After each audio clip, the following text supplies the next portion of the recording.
Scrappy friends, welcome to the Crafty Maven Getaway. This is Hannah with you, and I am doing a planet video for you today.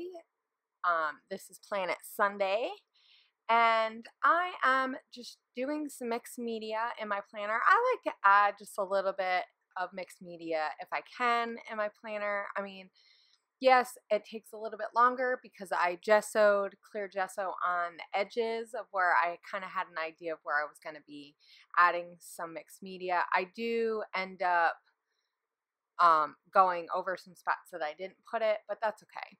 And it does warp these pages in this, I will say, and this is a happy planner.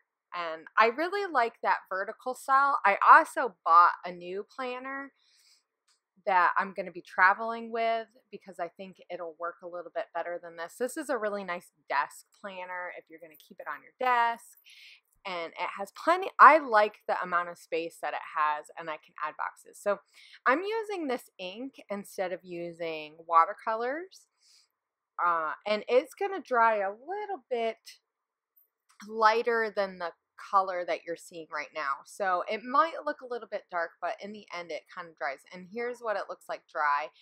And so I got ClickKit has a planner kit that they just put out, and I bought it because I knew that I was going to be traveling, and I thought that maybe if I had this little kit that I could also add it to my stuff so that I can have some stuff to play with also along my travels. And so I cut some of the paper that was in the kit into the size boxes that I need, and I'm going to add those. I like the idea of using that just to add a little bit of extra pattern, and also it'll give me a little bit better of a space to write out some things and some lists that I want to add.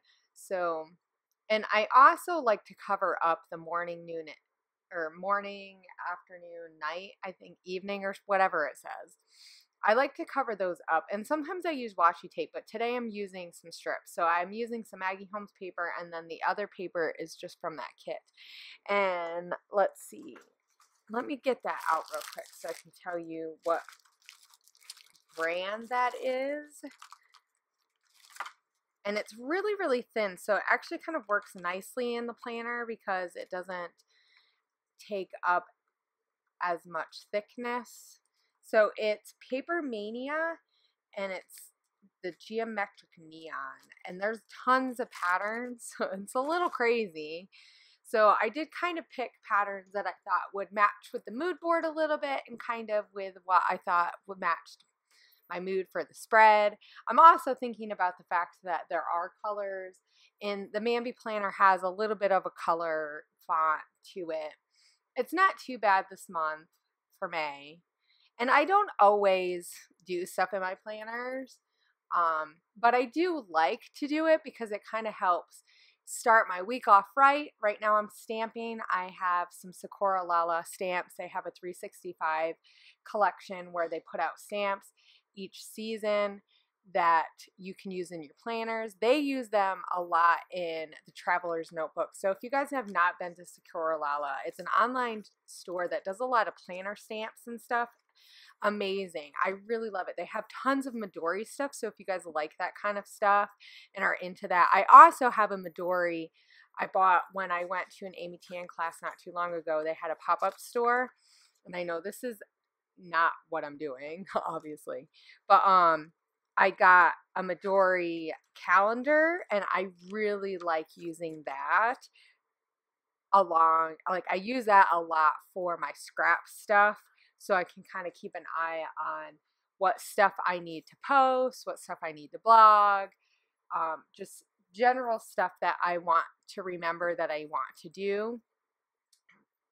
A lot of design team stuff that I do for the Crafty Maven, because since I run it, I do the scheduling and I do all that good stuff. So I should have showed kind of what that looks like a little bit. Maybe I'll post in the group. If you guys follow our Facebook group, come stop by and I'll share a little bit of some of the other planners that I use and what they look like. They're not all nice and everything like this one is, but I think that sometimes you have to have functional and sometimes it's nice to have something really pretty. So I also stamped out some other stuff with some Pink Fresh Studio stamps that I have. When I was a part of their embellishment kit, they always added a stamp, which was really nice because I don't buy stamps generally just because I don't use them very often, but it was kind of nice to get some stamps that were custom made. And these ones are more summer, and since our summer just started, our summer vacation starts this week coming up, so I stamped Relax It Summer, and then there's a little blob that, as you've seen, I had to restamp it because it didn't stamp out the first time, which is not surprising because it was the first time that I used that actual stamp. Sometimes I notice that when you use a brand new stamp or you're stamping in layers on your planner, it might not come out perfect. So what I just did is took an extra sheet piece of that paper and I just stamped it on there and it came out perfect. So, you know, keep that in mind sometimes when you're doing in your planners, that maybe that stamp, if you use a lot of layers, you can always just, you know, stamp on something else and just add it to your planner. I mean, if you do, I added it on Pop Dots because I thought it would be fun, because we're going to be going to the beach one day this week just to have another beach, our last beach hurrah before we leave the island, because I don't think we're really going to get to it. It's going to be really busy this next coming, like this week is going to be busy with us finishing packing our own stuff, and then we have packers coming and pack our stuff, and we have to get everything ready and get stuff that we're donating to the donation centers, because we'll go to a few different places or bring it. I have some stuff that I am giving to friends and all that good stuff. So, but I also am using that make because part of this week I also want to use a few more of my stuff and make and create in the evening times. I think it'll be something fun for me to break up all this craziness with moving and having busy days. So that's why I use the Go See Do. That's from Pink Fresh Studios. And I'm going to add a little list on the side. There's these vellum, they're from my hip kit, and they're like these vellum pieces that say, what does it say? Need and want. And so I have two lists of things that I need to do and things that I really want to get done this week, because next week will be even more crazy because we start our main moving process. So I'm going to add some stuff, and you'll see it in the close-ups. I show a little bit of what I add. And I left a lot of open spaces because as the week goes on, I'll add things that I think I need to put down, or I'll use it in another planner. Like I said, this planner is kind of more now my fun planner, the one that I can just add some stuff, but it doesn't have to be perfect. I also have the planner from Studio Calico. I bought one of those. So here are the close-ups, and you guys see tons of different lists and things that I have laying on in there, but it's also really nice and fun. And I did use the inspiration piece. I used a lot of the pops of the pink. I did add that green color to it that was not in there, but you know, sometimes I find that different elements speak to me, and the circles definitely spoke to me in the mood board too. I hope you guys have a great week, and don't forget to stop by our group and check us out and see what we're all doing this week. I'll see you guys later. Bye.